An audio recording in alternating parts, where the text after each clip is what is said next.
Hey everybody, सो कैसे हो आप सब। हेल गार्डन में आपका एक बार फिर से स्वागत है। ये फ्ली मेंबर का एपिसोड नंबर 470 और इसमें जियान एल्फ लेयर में एंटर करने वाला है। बेसिकली बात हो रही होगी एल्फ क्लैन के फॉरबिडन ग्राउंड की। हम चलो फटाफट से एपिसोड की शुरुआत करते हैं। पिछला पार्ट वहाँ पे एंड हुआ था जब जियान को एल्फ क्लैन के सेकंड एल्डर मालिन उसकी इंजरीज को हील करने के लिए फार्मासिस्ट के पास लेके आए थे। ये एल्फ क्लैन का टॉप फार्मासिस्ट होता है। बेसिकली से मेडिसिन रिफाइनर डॉक्टर सब कुछ समझ लो। उसकी पर्सनैलिटी काफी अच्छी थी, एकदम मस्त मौला टाइप का व्यक्ति था, मतलब एल्फ था। और हमें से बुलाते हैं एल्डर याओगुई के नाम से। जब सेकंड एल्डर याओगुई को बताते हैं यानी किस तरीके से अकेले ही दोनों प्रिंसेस को हरा दिया, खासकर जब ईस्टर्न ट्राई की प्रिंसेस ने स्टॉर्म ड्रैगन किंग की पावर का इस्तेमाल किया था, तो एल्डर याओगुई एकदम शॉक हो जाते हैं। यहीं से शुरू होती है हमारी इस पार्ट की। सबसे पहले हमें ओल्ड मैन याओगुई के चेहरे पे वो भौचक का एक्सप्रेशन दिखाई दिया था। वो जियान को ऐसे देखती हैं जैसे उन्होंने किसी घोस्ट को देख लिया हो। एक ट्राई है जो कि उनकी जान से भी ज्यादा कीमती है। याओगुई फाइनली गहरी सांस लेके बोलते हैं कि हमारे पास अभी टाइम है, इन बच्चों को फायर एल्फ क्लैन के बारे में सब कुछ बताओ।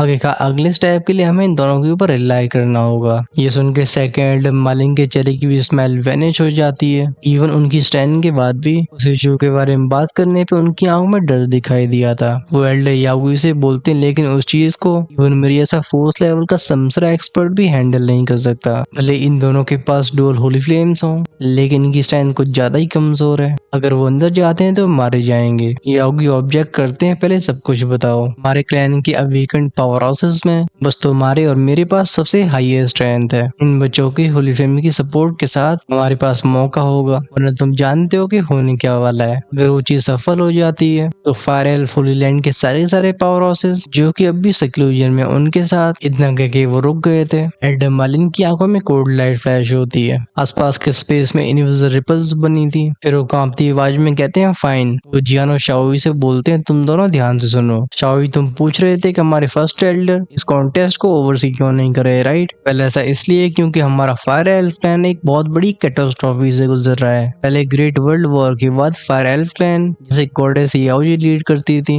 उन्होंने होली किंग और शाओ क्लैन के साथ मिलकर इस वॉर को रोकने की कोशिश की। जब उस वॉर का एंड हुआ तो लौटने पे हमारे पेट्रियार्क बीमार हो गए, वो अपनी जान खो बैठे। लेकिन उनके अचीवमेंट्स को ऑनर करने के लिए हमने उन्हें अपने फॉरबिडन ग्राउंड के बिल्कुल बीच में दफनाया, जैसे आगे की जनरेशन उन्हें वर्शिप कर सके। लेकिन हमने फॉरेन इविल रेस की पावर को अंडर एस्टिमेट किया था। हालांकि हमारे पेट्रियार्क जान गवा चुके थे, लेकिन उनके अंदर की इविल एनर्जीज का कभी खात्मा नहीं हुआ। ये अपनी ट्विस्टेड मेथड्स का इस्तेमाल करके छिपी रही। फिर हमारी डिटेक्शन से बच के ये हमारे क्लैन की गहराइयों में जड़ें बना लेती हैं। जब तक हम इनके बारे में जान पाए ऑलरेडी काफी देर हो चुकी थी। चैंडलर मालिन या फिर याओगुई, दोनों की आंखों में गहरा गिल्ट होता है। जन जो की चुपचाप से अपनी इंजरीज को हील करा था, इस मैटर को सुनने के बाद उसने अपने शरीर को झुका लिया था। लगता सिचुएशन उसे ज्यादा सीवियर है जितना उसने एक्सपेक्ट किया था। सेकंड एल्डर एक्सप्लेन करते हैं आने वाले इतने सालों के बाद भी फायर एल्फ क्लैन ने कभी नए पेट्रिया का स्वागत नहीं किया। बेसिकली अब तक पेट्रिया का टोकन अपीयर ही नहीं हुआ है। और तो और हमारे सारे के सारे एल्डर्स जो कि फॉरबिडन ग्राउंड में कल्टिवेशन के लिए गए होते हैं, उनमें से किसी ने भी अवेकन होने का साइन नहीं दिखाया है। इवन जब हम अपने क्लैन की सीक्रेट टेक्निक का इस्तेमाल करके उन्हें समन कर रहे थे, तब भी उनकी तरफ से कोई रिस्पॉन्स नहीं आया। फाइनली तो हमारे फर्स्ट एल्डर ने खुद अकेले एल्फ लेयर में जाने का फैसला लिया। अंदर जाके वो पाते हैं कि पूरा लेयर ही गंदा हो चुका है। और तो उन्हें पेट्रिया की बॉडी के अंदर वो हिडन इविल पावर सेंस होती है, क्योंकि हमारे फर्स्ट एल्डर की स्ट्रेंथ हमसे भी ऊपर है। वो अकेले इस इविल इन्फेस्टेड मॉन्स्टर को सप्रेस कर पाए, जिससे हमने अपने कई पावर हाउसेस को डिजास्टर से बचा लिया। लेकिन इसकी वजह से फर्स्ट एल्डर खुद अंदर फंस गए हैं। उन्होंने अपनी बॉडी को सील के रूप में यूज करके उस इविल स्पिरिट मॉन्स्टर को सप्रेस किया है। लेकिन इससे उनकी हालत ऐसी हो गई है कि वो ना ही वहां से एस्केप कर सकते हैं, ना ही चैन से जी सकते हैं। इस वुडन हाउस के अंदर एक शांति छा गई थी। चावी फिर भॉइस को उठ के पूछते हैं वैसे ग्रेट एल्डर की स्ट्रेंथ कैसी है। इसलिए फर्स्ट एल्डर ग्रेट एल्डर एक ही है। इसका रिप्लाई करते हैं एल्डर याओगुई। वो कहते हैं फर्स्ट एल्डर की स्ट्रेंथ ऑलरेडी फोर्थ इनकारनेशन के पीक पे पहुंच चुकी है। ये सुनकर शाओई का कंफ्यूजन और गहरा हो गया था। Peak 4 level double reincarnation stage. उसके एक्सप्रेशन को देख के यागुई कहते हैं रिइंकार्नेशन की स्टेज की स्ट्रेंथ तभी तुम समझोगे जब तुम खुद वहाँ पे कदम रखोगे। हमारा अभी इसके बारे में न जानना है बिल्कुल नॉर्मल है। बेसिकली रिइंकार्नेशन की स्टेजेस को भी 3 हिस्सों में बांटा गया है जिन्हें हम जानते हैं कॉज रिइंकार्नेशन, रिइंकार्नेशन और पीक ऑफ रिइंकार्नेशन के नाम से। भले ही कहने में टीयर्स काफी क्लोज लगे लेकिन इनका एक्चुअल गैप बहुत बड़ा होता है। अगर सिंपली नॉर्मल इंसानों के स्टैंडर्ड से देखा जाए तो 3 कॉज रिइंकार्नेशन एक्सपर्ट्स मिलके एक रिइंकार्नेशन स्टेज के एक्सपर्ट का सामना कर पाएंगे। वहीं पे उसी स्टेज का पीक रिइंकार्नेशन एक्सपर्ट वो शुरुआत के 3 लोगों को सरप्राइज कर सकता है। ये तो बस बेसिक स्ट्रक्चर है। यहाँ पे हमने पर्सनल स्ट्रेंथ, की टेक्निक्स और उन रेयर इंडिविजुअल्स को कंसिडर ही नहीं किया है जो कि इन लिमिट्स को तोड़ सकते हैं। लेकिन ये रूल ऑलमोस्ट सबके ऊपर अप्लाई होते हैं। रिइंकार्नेशन स्टेज बस अपनी पावर की मास्टरी रिप्रेजेंट नहीं करती बल्कि रिइंकार्नेशन कई जिंदगियों का ज्ञान होता है और होती हेवन और अर्थ के लॉस की कॉम्प्रिहेंशन। रिइंकार्नेशन एक्सपर्ट्स को दुनिया के विल से कॉन्ट्रैक्ट कर सकते हैं। ये पावर उस लेवल की होती है। एल्डर मार्लिन बातों को काफी ध्यान से समझा रहे थे। वो जानते थे कि दोनों बच्चे एक दिन उनकी ऐसे हाई कल्टिवेशन स्टेज को जरूर अटेन करेंगे, इसलिए उनके शब्द बिल्कुल बर्बाद नहीं जा रहे हैं। तभी जन पूछते एल्डर बाय द वे अगर इस क्राइसिस को सॉल्व करने के लिए हमें एल्फ लेयर में जाना पड़ेगा तो आप दोनों सीनियर्स की क्या स्ट्रेंथ है। सेकंड एल्डर मार्लिन बताते हैं मैं हूँ 4th रिइंकार्नेशन लेवल पे। वहीं पे याओ लंगुई वो 3rd लेवल रिइंकार्नेशन स्टेज के पीक पे है। मेन अटैक की जिम्मेदारी मेरे ऊपर होगी। वहीं पे ओल्ड मैन याओगी मेडिसिन सोल सपोर्ट करेंगे। बस उम्मीद करते हैं कि जो होली फ्लेम्स तुम दोनों पोजेस करते हो वो इस इविल स्पिरिट मॉन्स्टर को कम्प्लीटली एलिमिनेट कर सके। अगर हम इस मिशन को सक्सेसफुली कंप्लीट कर पाते हैं तो इक्वलाइजेशन सेरेमनी आगे बढ़ाई जाएगी। वे दोनों एल्डर्स की आंखों में काफी सॉर्म एक्सप्रेशंस थे। जियन जो कि अपनी पेस को रिफाइन करना फिनिश कर चुका था वो पूछता है दोनों सीनियर्स शावी की माथे की रिइंकार्नेशन सील वो भी एल्फ लेयर में मौजूद होगी और वो होली फ्लेम। एल्डर मार्लिन कहते हैं हाँ हमारे एल्फ लेयर में डेफिनेटली एक होली फ्लेम है लेकिन पहले ग्रेट वर्ल्ड वॉर में इसकी ओरिजिन काफी एग्जॉस्ट हो चुकी है। खासकर जब से इविल मॉन्स्टर ने एल्फ लेयर को इफेक्ट करना शुरू किया है तब से होली फ्लेम की कंडीशन भी बहुत अनसर्टन है। हम चाहते हैं कि तुम दोनों अंदर जाके उस क्रीचर से डील करो। चाहे एल्डर मार्लिन हो या फिर याओकुई ये दोनों ही काफी परेशान लगते हैं। होली फ्लेम प्रीसेस थी लेकिन फायर एल्फ क्लैन का एल्फ लेयर इसे हम फॉरबिडन ग्राउंड भी कह सकते हैं। वो इसे होली फ्लेम से भी कई ज्यादा इंपॉर्टेंस दे देते हैं। शाओई जो कि जान के पास बैठा होता है वो इन एल्डर्स को डायरेक्टली रिप्लाई नहीं करता बल्कि वो साइड में देख के बोलता है big brother. Even great Elder जैसे पीक रिइंकार्नेशन एक्सपर्ट भी उस मॉन्स्टर को फेस करते हुए ऐसी सिचुएशन से गुजर रहे हैं। शाओई जानता था कि जियान चाहे कितना भी गिफ्टेड हो फायर एल्फ क्लैन के लिए उससे ऐसे रिस्क को लेने के लिए बोलना ये कुछ ज्यादा ही डिमांड थी। लिटरली अपने भाई पे कभी फोर्स नहीं करेगा। लेकिन जियान एक्सेल करके बोलते हैं हम ट्राई कर सकते हैं क्योंकि हम दोनों ही होली फ्लेम्स बियरर्स हैं। मतलब होली फ्लेम को पोजेस करने वाले एंजल को खत्म करने की हमारी ड्यूटी है। खासकर क्योंकि दोनों सीनियर्स भी हमें प्रोटेक्ट कर रहे होंगे। हम सीधा मौत के मुंह में नहीं जाएंगे। जियान का मतलब क्लियर था। उसके शब्दों को सुन के सेकेंड मार्लिन के एक्सप्रेशंस एडमिरेशन से भर जाते हैं। वो कहते हैं बच्चे मैंने तुम्हें सच में गलत नहीं समझा। शाओई तुमने एक बहुत शानदार फ्रेंड बनाया है। अगर जियान इस डिजास्टर को खत्म करने में हमारी हेल्प करता है तो हमारा fire elf clan endless fire territory के साथ हमेशा हमेशा के लिए अलायंस बनाने के लिए तैयार है। हालांकि उन्होंने जियान के बैकग्राउंड के बारे में इंक्वायरी करी होती है और उन्हें जियान के एंडलेस फायर डोमेन के बारे में पता था लेकिन उसका शाओ क्लैन से कनेक्शन ये बिल्कुल भी क्लियर नहीं होता है। अगर सेकेंड एल्डर को मालूम पड़ जाता कि जियान डेफिनेटली शाओ क्लैन का मेंबर है तो एल्फ क्लैन में जियान का ट्रीटमेंट बिल्कुल अलग ही होता। जियान जिसकी आंखों में एक्साइटमेंट दिखाई दे रही होती है वो कहते हैं एल्डर हम तैयार हैं, अगर आप चाहो तो हम अभी चल सकते हैं। ये सुनकर एल्डर मार्लिन के चेहरे पे एक कैलकुलेटेड स्माइल आती है। वो लोमड़ी ऐसी मुस्कान। वो याओगी की तरफ देख के बोलते हैं तुम दोनों बहुत कमजोर हो, अंदर जाने से पहले हमें कुछ तैयारियां करनी होंगी। सेकंड एल्डर की नजरों को देख के ओल्ड मैन याओगी की मांसपेशियां ट्विच होती हैं। हम उनकी नजरों को बार बार शिफ्ट होते हुए देखते हैं। वो क्लियरली सिचुएशन से बचने की कोशिश कर रहे थे लेकिन ये देख के सेकंड एल्डर तुरंत ही उन्हें डांट देते हैं। वो कहते हैं ओल्ड मैन क्या तुम नहीं जानते कि कैसा समय है, तुम्हें अभी ओल्ड वुमन की तरह एक्ट करना है। एल्डर याओगी का मुंह फूल गया था। वो कहते हैं तुम तो बस मुझसे घूस मांग रहे हो। फाइनली उन्होंने एक इशारा किया था। सामने हवा में जेट से बने 2 बॉक्सेस अपीयर हुए थे। जैसे शाओई की नजरें इनके ऊपर जाती हैं उसकी ब्लड लाइन ट्रेम्बल हुई थी जैसे इन डब्बों के अंदर की चीज को डिगावा करने के लिए बेताब वो बोलते ओह ये क्या है। एल्डर याओगी के चेहरे पे ऐसा एक्सप्रेशन था जैसे उनका दिल चीरा जा रहा हो और दर्द के साथ बोलते ये है एल्फ सीड, ये तो मैं टेम्पररी रिइंकार्नेशन लेवल की स्ट्रेंथ देगा। हालांकि ड्यूरेशन लंबे समय तक नहीं रहने वाली लेकिन इस ऑपरेशन के लिए काफी होना चाहिए। ये देख के शाओई के चेहरे पे चालाकी से भरी स्माइल आ जाती है। वो ओल्ड मैन याओगी को और भी चढ़ा के बोलता ही सीनियर ये तो सच में बहुत अच्छी चीज है। एल्डर एल्डर याओगी की आंखें रोल हो जाती हैं, बोलते हैं बकवास कम। इन चीज को बनाने के लिए रिइंकार्नेशन एक्सपर्ट्स को अपनी ओरिजिन को सेक्रीफाइस करना पड़ता है। आगे मुझे बताओ कैसे कीमत को चुकाने के लिए कौन तैयार होगा। इससे पहले बुड्ढा रोने लगता। एल्डर मार्लिन मामले को बीच में रोक के बोलते हैं ठीक है क्योंकि हम तैयार हैं तो चलो चलते हैं। ध्यान रखना ये हमारे एल्फ क्लैन का टॉप सीक्रेट है। जन और शाओगी ने एक डब्बा लिया था। काफी अर्ली दोनों एल्डर्स की गाइडेंस में ये वुडन हाउस के टॉप पे आ जाते हैं। ये झोपड़ी बेसिकली काफी छोटी और सिंपल थी, लेकिन इसके अंदर का और एकदम एंशिएंट होता है। इसी मोमेंट में जियान के हाथ की फ्लेम एम्पर रिंग, जो कि इतने लंबे समय से शांत थी, वो अचानक से ट्रेम्बल हुई थी। ये कुछ ऐसा होता है जैसे इसे एक पुराना दोस्त मिल गया हो। ड्यू टू सम रीजन जियान का ध्यान इस पे गया नहीं था। हम फोकस एल्डर मार्लिन के ऊपर करते हैं, जो हैंड सील्स को चेंज करके बोलते हैं स्पिरिट सील ब्रेक। रिलीज होती है उनकी बॉडी से ब्राउन फ्लेम, जिनमें रिइंकार्नेशन का ऑरा मौजूद था, सीधे सामने के स्पेस में जाने लगी थी। ये ग्लो होती हुई आकृति हमें एक डोर की तरह दिखाई देती है। हुई थी वेंग बस की आवाजें। इस दरवाजे में से एक डीप एंशिएंट फ्लक्चुएशन निकलती है। इसने अगले पल चारों को ढक लिया था और इन्हें अंदर खींच लिया जाता है। ये चले गए थे एल्फ लेयर में। बेसिकली वुडन हाउस नहीं बल्कि स्पेशल पैसेज था, लेकिन इसकी सच्चाई बस कुछ गिने चुने लोगों को पता होती है। हम भी सीन को चेंज करते हैं। जैन जो कि सिल्वरी वर्म होल से ट्रेवल करता है, फाइनली जब उसके चारों तरफ का स्पेस स्टेबलाइज हुआ था, वो चारों तरफ देख के बोलता है क्या क्या ये एल्फ लेयर है? पहले एक जंगल होता है। बेसिकली इसका आकार फॉरेस्ट और ऑल्डर का मिक्सचर था।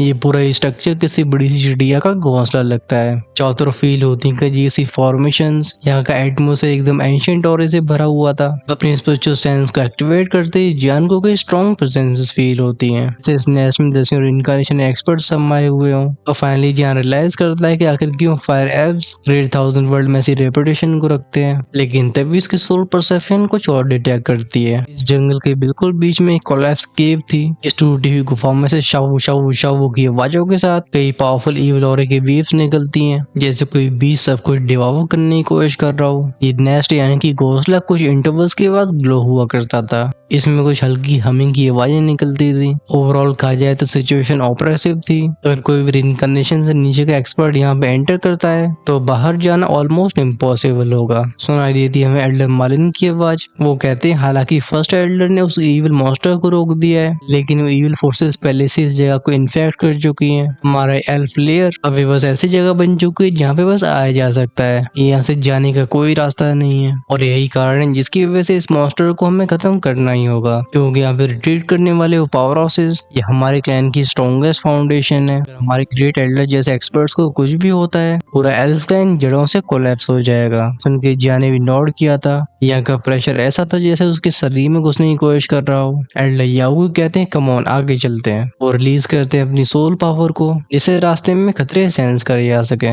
ये काफी अर्ली पहुंचे होते हैं खुले मैदान में, लेकिन यहाँ पे जो मौजूद होता है उसे देख के शाओगी की आंखें वाइड हो गई थी, मतलब खुली की खुली रह गई थी। गॉडेस याओजी की स्टैचू उसके आईब्रोज के बीच का रिइंकार्नेशन मार्क ये गर्मी को रेडिएट करने लगता है। लेकिन जियान देखता है स्टैचू की आंखों को, वहां से गोड़ की बोलता है वेट ये होली फ्लेम। बेसिकली उस पत्थर की मूर्ति की जो आंखें थी इनमें ग्लोइंग पर्पल फ्लेम डांस कर रही होती है। ये ऑलमोस्ट जिंदा लगती है। ये और बिना किसी डाउट के होली फ्लेम को बिलोंग करता था। स्टैचू के बगल में बैठी होती ग्रेसफुल मिडिल एज वुमन। इसके शरीर को बेसिकली दो औरों ने ढक रखा था, जो एक दूसरे से मिलने की कोशिश कर रहे होते हैं। बेसिकली एक औरा होता है प्योर फ्लेम का, दूसरा सफोकेटिंग ईविल। इस वुमन ने पहन रखी थी ग्रे ड्रेस जिसपे कई गोल्डन ब्राउन फ्लेम के पैटर्न्स थे। उसकी पूरी त्वचा हो या फिर उंगलियों के नाखून, ये भी उन फ्लेम पैटर्न से भरे होते हैं। रिलीज करते ऐसे टायरेनिकल प्रेशर को जो कि सिनेस्ट एनर्जी को रोकता है। इस फिगर के सामने गोल्डन कॉफिन रखा हुआ था, जिसे काले रंग के धब्बों ने ढक रखा था। ये डार्क लाइन रेडिएट करती है प्योर इविल पावर को।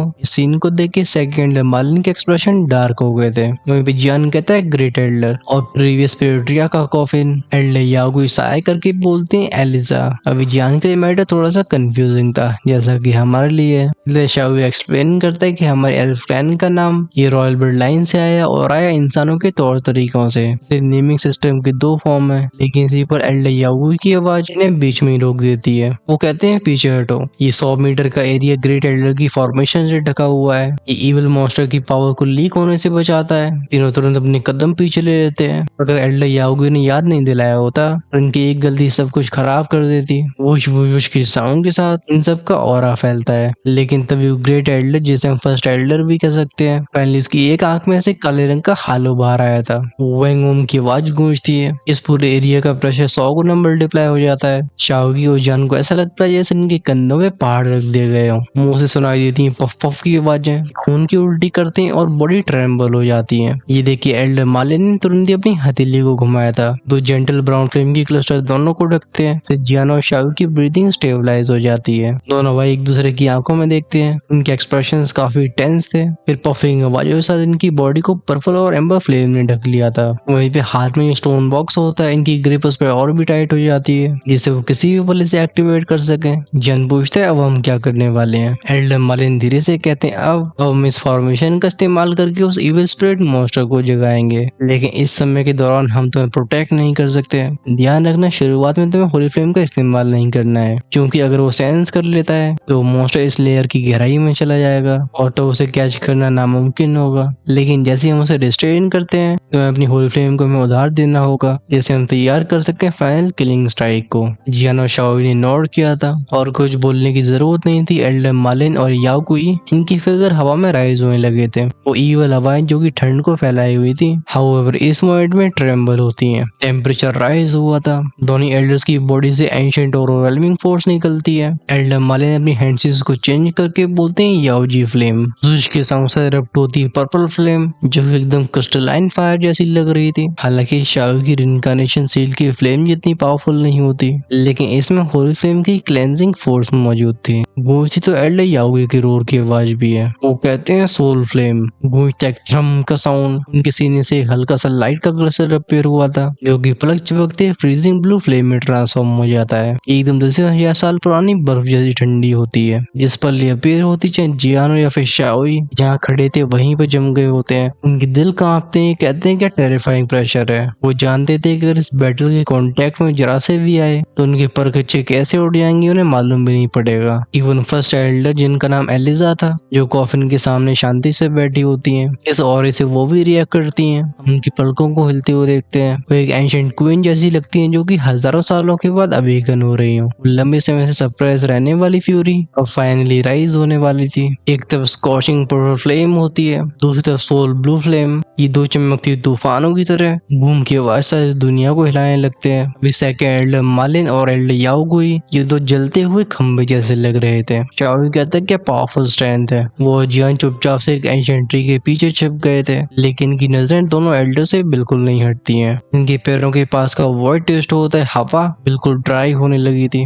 शाओई कहता है ग्रेट एल्डर की फॉर्मेशन की पावर को सच में अंडर एस्टिमेट नहीं किया जा सकता। ये सुन के जन नॉड करता है, आंखें उसकी भी कोल्ड हो जाती हैं। वो एनालाइज करता है कि इस फॉर्मेशन को 10,000 फॉर्मेशन पैटर्न से बनाया होगा। तो एक बैटल फॉर्मेशन मास्टर की खुद की टेक्निक नहीं है, ये बस एक स्क्रॉल पावर है। लेकिन तब भी मेरे लिए भी इसे रिजॉल्व करना इतना आसान नहीं होगा। दोनों एल्डर्स नॉड करते हैं, कहते हैं लेट्स डू इट। ब्लू और पर्पल फ्लेम्स की दोनों मॉन्स्टर अटैक्स क्रैशिंग साउंड के साथ आगे बढ़े थे। ये ओवरवेलिंग फोर्स सीधा उस फॉर्मेशन की बाउंड्री से टकरा जाती है। जिस पल इन तीनों के बीच में कांटेक्ट हुआ था, फॉर्मेशन से वेंग वेंग वेंग की आवाजों के साथ अजीब ट्रांसपेरेंट रिपल्स फैलने लगती हैं। ये घोष जैसी पावर ग्रेट एल्डर और याओजू के स्टैचू को ढकने लगी थी। फिर फॉर्मेशन के किनारे में बज होती है। अचानक से डेड ग्रे एनर्जी फटी थी। ये बिल्कुल सड़ी हुई डेसोलेट पावर जैसी होती जो सब कुछ करोड़ करने लगी थी। इस रोशनी के कांटेक्ट में जो भी आता है वो तुरंत ही राख में बदल जाता है। इवन वो दोनों फ्लेम्स डिम होती है। हम इन्हें पलक झपकते ही गायब होते हुए देखते हैं। एक इंस्टेंट में दोनों एल्डर्स की पावरफुल फ्लेम्स को सॉल्व कर लिया गया था। बस पीछे रह जाती है क्रैक की आवाज। अब स्पेस में रह गया वो डेड ग्रे डेसोलेट ऑरा। ये हजारों शैतानों की दहाड़ मारता है। वो आवाजें पूरे लेयर में गूंज रही थी। इसी पर एक काले रंग की एनर्जी लाइट बीम, इसमें से एक इंटेंस सिनिस्टर कॉन्शियसनेस छिपी थी।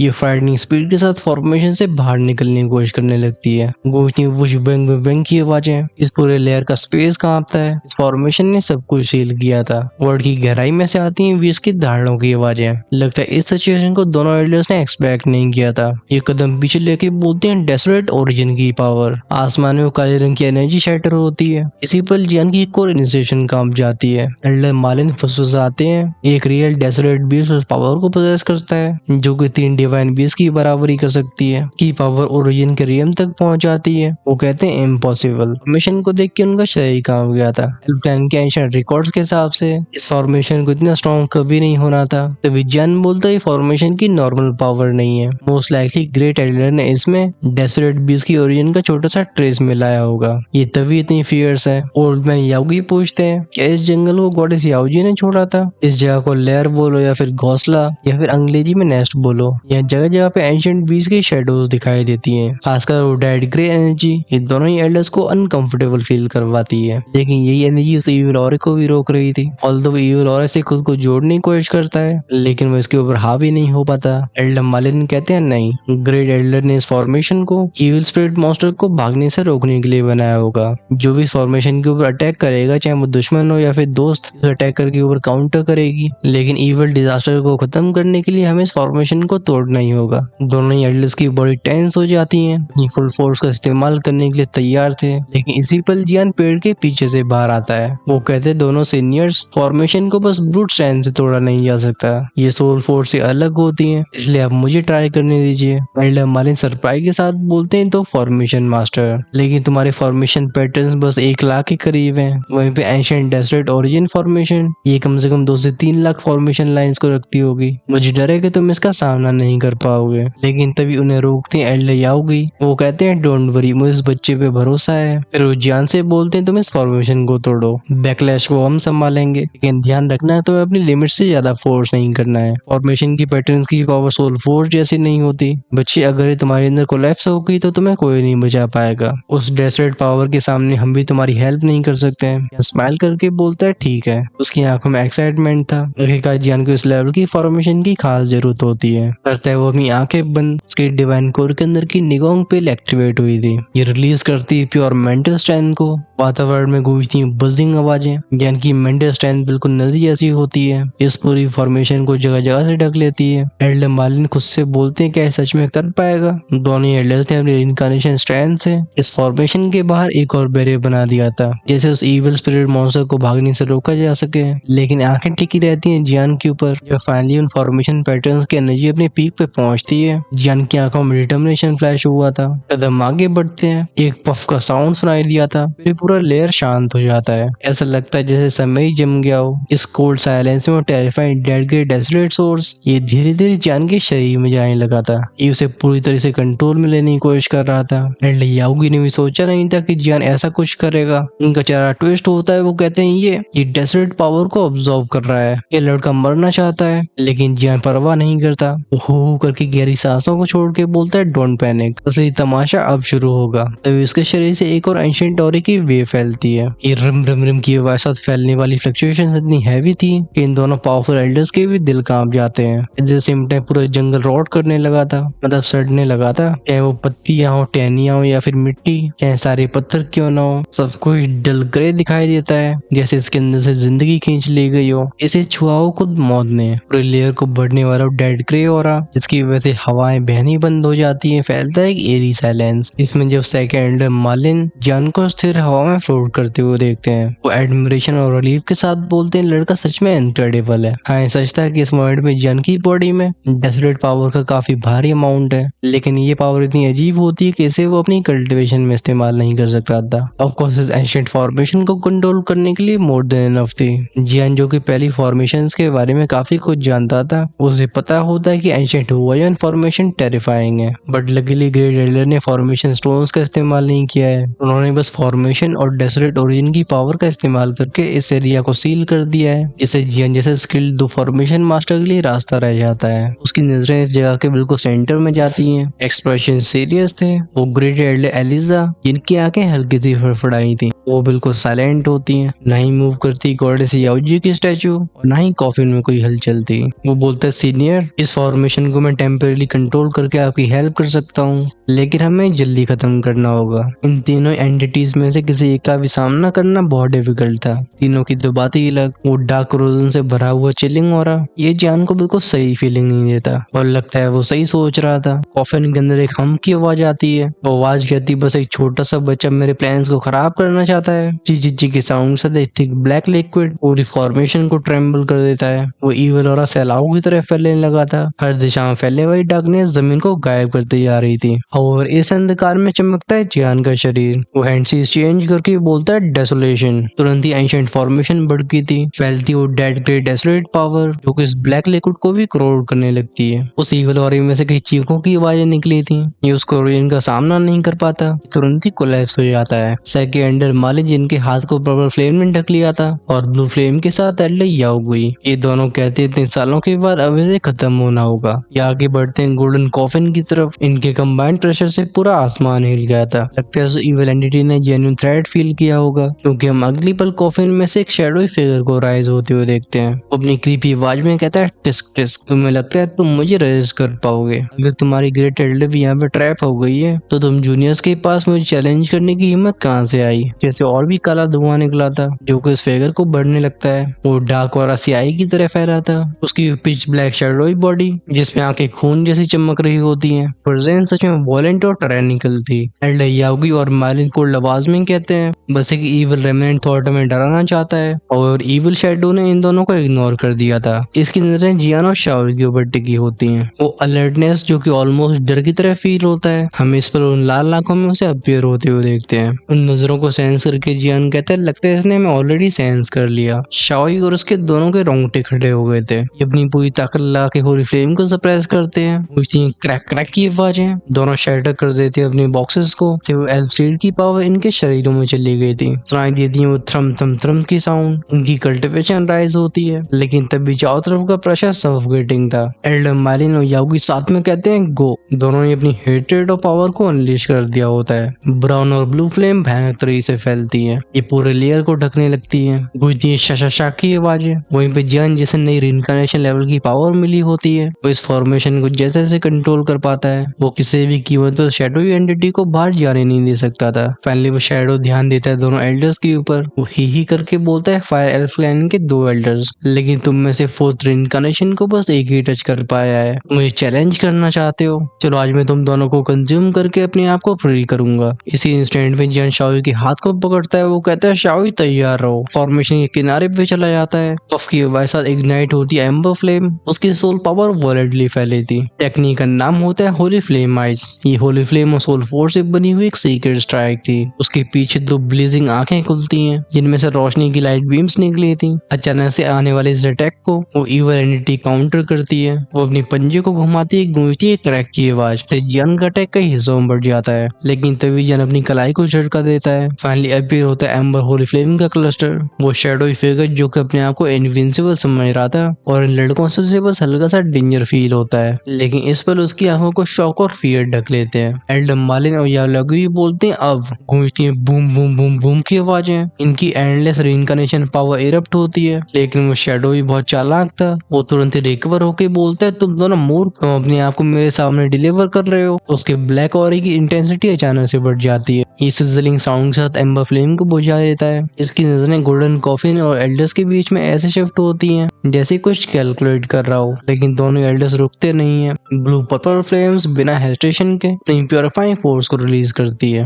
दोनों एनर्जी बीच हवा में मिलके एक एल्फ बर्ड के शेप के फ्लेम शैडो को बनाती है। इसका नाम था शैंगज़ुया। सुनाई देती है इसकी रोर की आवाज। ये वर्ड को चीर के सीधा उस शैडो की तरफ बढ़ गया था। हेजिटेट वो शैडो भी नहीं करता। टेक्निक का नाम था इविल क्लॉस। उसका पंजा उस गोल्डन कॉफिन पे टकराया था, लेकिन इसका असर होता है उसके ऊपर के स्पेस में। बनता है एक ह्यूज क्लॉ जिसे भयानक इविल एनर्जी ढक चुकी होती है। इसका साइज हजारों मीटर का होगा। पूरे पंजे पे कई अजीब से निशान दिखाई देते हैं। वो इविल शैडो बोलता है, किल। इस मोमेंट में एल्फ बर्ड फ्लेम सीधा उस डेमोनिक क्लॉ से टकरा जाती है। एक बूम के साउंड सा एक्सप्लोजन होता है। पॉइंट ऑफ कांटेक्ट से एक एनर्जी स्टॉर्म बनाता। फैलती ऐसी टेरिफाइंग वेव जो कि एल्डर मालिन और ओल्ड मैन याओगुई को कई कदम पीछे ढकेल देती है। वहीं पे डेमोनिक शैडो भी पीछे कई कदम लेता है। होवेवर इसी इंस्टेंट में जियान जो कि चुपचाप से पीछे छिपा हुआ था, वो एक्टिवेट कर देता है एंशिएंट हुआयुन फॉर्मेशन को। इस एल्फ लेयर के ऊपर एक ह्यूज फैंटम बना था। ऐसा क्olossal बीस्ट होता है जिसे इमेजिन करना भी पॉसिबल नहीं है। ये क्रीचर ऐसा लगता है जैसे इसने खुद टाइम को तोड़ दिया हो। इसकी मौजूदगी दुनिया से पुरानी फील होती है। एक डेसोलेट बीस्ट था, एक प्राइमोडियल बीस्ट जो कि एंशिएंट टाइम से आया है। ये अपने प्राइम यानी कि पीक कंडीशन में एक 6th या फिर 7th लेवल के रिइंकार्नेशन को भी अपने कदम पीछे लेने पे मजबूर कर सकता था,